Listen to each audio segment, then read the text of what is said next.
Now let's take up our next question based on rate of change of quantities. Here this question states, a ladder 5 meter long is leaning against a wall.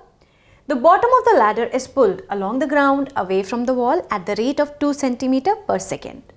How fast is its height on the wall decreasing when the foot of the ladder is 4 meter away from the wall?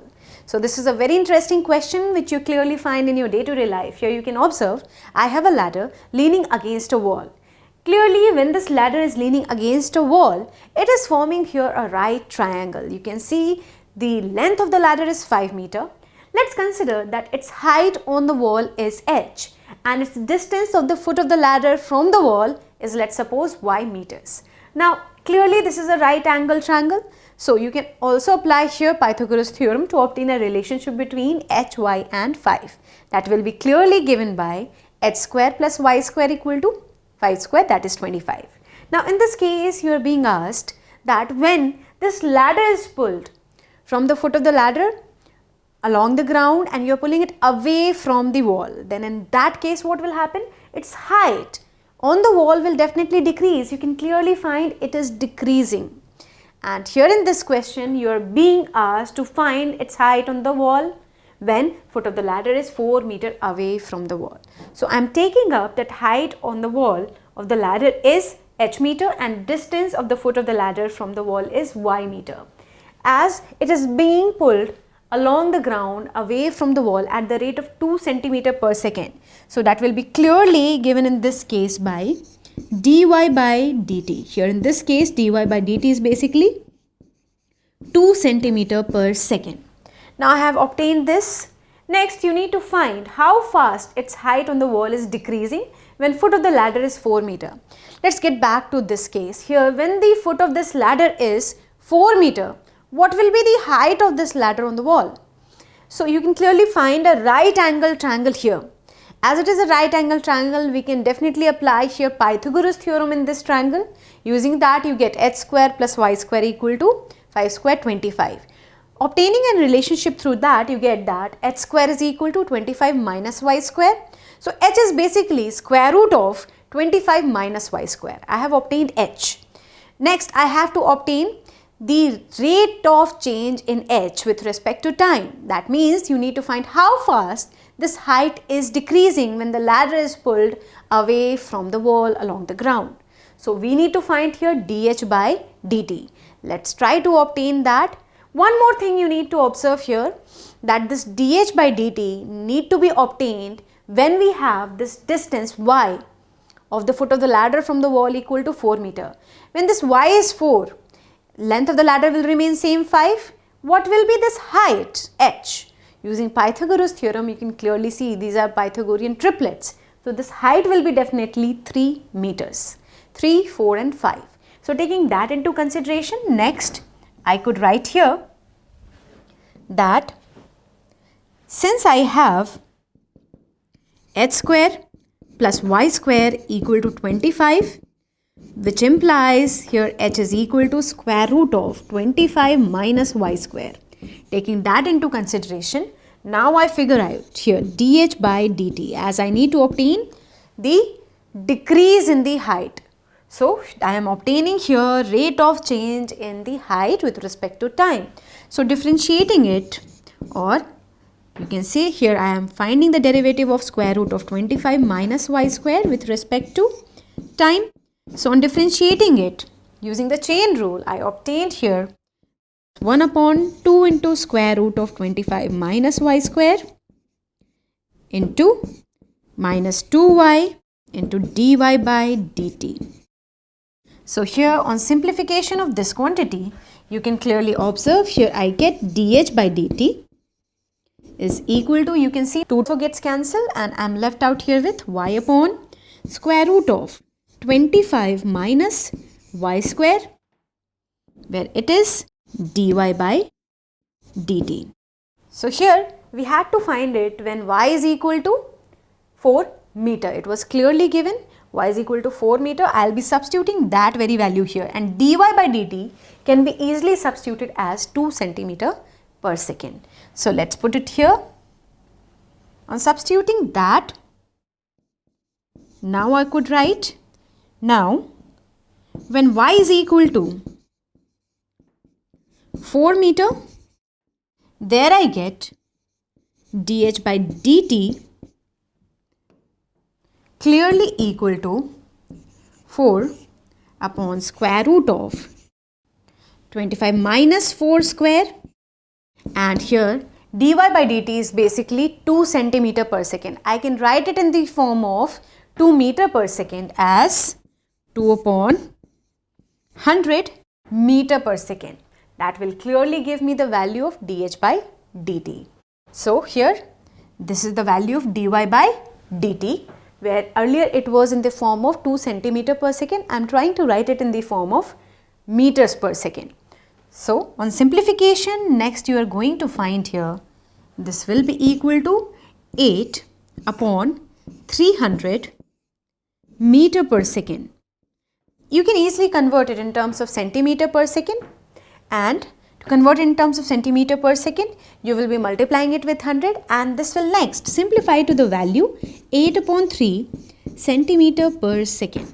So I get here dh by dt is equal to 8 upon 3 centimeter per second when I have y equal to 4 meters. I can clearly state in this question, you can clearly find when I have this ladder of the length 5 meter away from this wall at the distance of 4 meter, the height of the ladder is decreasing at the rate of 8 upon 3 centimeters per second. Using the application of derivative, we have figured out here the required answer. I hope it is clear to you. Now let's proceed to our next question. Here this question states the radius of an air bubble is increasing at the rate of half centimeter per second. At what rate is the volume of bubble increasing when the radius is 1 centimeter? So this is a very interesting question related to an air bubble. What is an air bubble? Here you can see I have lots of bubbles over here. I am talking about a bubble which is clearly spherical in shape. Here it will definitely depend on the radius for its volume, because volume of a sphere is given by 4 upon 3 pi r cube. So here it is given that its radius is increasing at the rate of half centimeter per second. Accordingly, the volume will also increase. So taking that into consideration, I write here that the radius of air bubble be r centimeter. So the volume of air bubble is given by V equal to 4 by 3 pi r cube centimeter cube.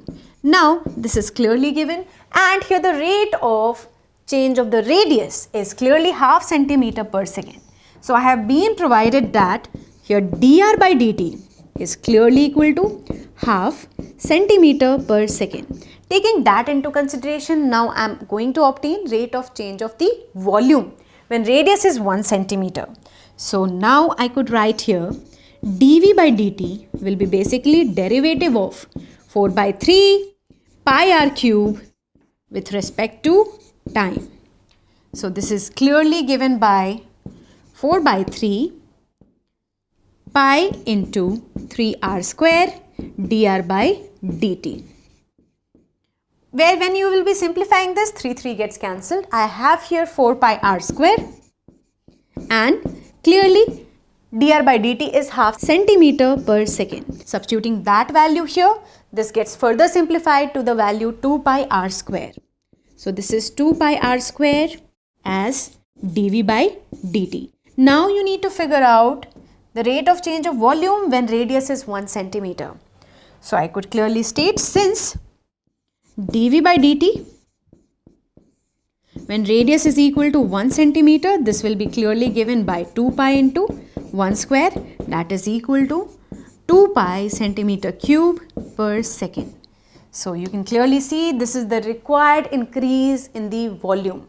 So this is the rate of increase of the volume when the air bubble is having the radius increasing at the rate of half centimeter per second. I hope this question is clear to you. So here we have obtained this required answer using the application of derivatives. I hope it is clear. Let's proceed to our next question. This is also a very interesting question. It states to you, here we are talking about sand which is pouring from a pipe at the rate of 12 centimeter cube per second. The falling sand forms a cone on the ground in such a way that the height of the cone is always 1/6 of the radius of the base. How fast is the height of the sand cone increasing when the height is 4 centimeter? So here we are talking about this interesting situation. You can clearly see sand is pouring out of a pipe. When it is poured out, it is taking shape of a conical heap. And this is such a heap where the height is always 1/6 of the radius of the base. So let's consider here that the radius of this conical heap is equal to r and here height is h. Taking that into consideration, I can easily get its volume is equal to 1/3 pi r square h. So firstly we will be taking up this criteria where I am taking up radius and height to be r and h centimeter respectively. Moreover, it's already given in this case that I have here height is always 1/6 of the radius of the base. Taking that into consideration, I could definitely write here that in this case h is equal to r upon 6. If you apply this, you can clearly express that 6 times height is equal to radius. Why I am doing this? Because here ultimately I have to find the height of the sand cone increasing, or you can say I have to find the rate of change of the height of the sand cone. So basically I am expressing radius in terms of the height. If you express radius in terms of height, taking that into consideration, here I could write the volume. The volume of cone of sand, let's say it is V, and V is given by 1/3 pi r square h. That is the basic formula to obtain the volume of a cone. Here let's substitute r as 6h, and when you substitute here r as 6h, you get here 6h square into h, which you can easily simplify. 6h square will give me 36h square. On simplification with 3, you get here 12 pi h cube. So this is the volume in terms of h. Ultimately, I have to find here the rate of change of the height. So already it is given here in this case that rate of change of volume with respect to time is 12 centimeter cube per second. So I already know this value. Let's differentiate volume with respect to time and see what we obtain. So in this case, when you obtain the derivative of 12 pi h cube with respect to time, this will be definitely equal to 12 centimeter cube. On finding its derivative, I get here 12 pi 3h square dh by dt, where dh by dt represents rate of change of height with respect to time. This is equal to 12. You can easily simplify this as here 12 gets cancelled, and on further simplification, it is going to give me the value of dh by dt, where dh by dt is clearly 1 upon pi into 3h square. So clearly dh by dt, that is the rate of change of height, is given by 1 upon pi into 3h square. So in this case, you have to find how fast the height is increasing when I have height of this conical heap equal to 4 centimeters. So taking that case into consideration, I can definitely write here, when I have h equal to 4 centimeter, then in that case dh by dt will be equal to the value 1 upon pi into 3 into 4 square. 4 square is 16, 16 into 3 it's 48. So ultimately I get here the value equal to 1 upon 48 pi centimeter per second. So this is the rate of change of the height. It is positive, so height is increasing at the rate of 1 upon 48 pi centimeter per second. So I could definitely write here that this is the required answer for this question. So you can definitely state over here that when sand is pouring out of this pipe at the rate of 12 centimeter cube per second and forming this conical heap, then in this case the height is increasing at the rate of 1 upon 48 pi centimeter per second when h is equal to 4 meter at an instant. I hope this question is clear to you. In similar manner, using the application of derivatives, you can answer various questions. I hope this whole concept was clear to you. Thank you.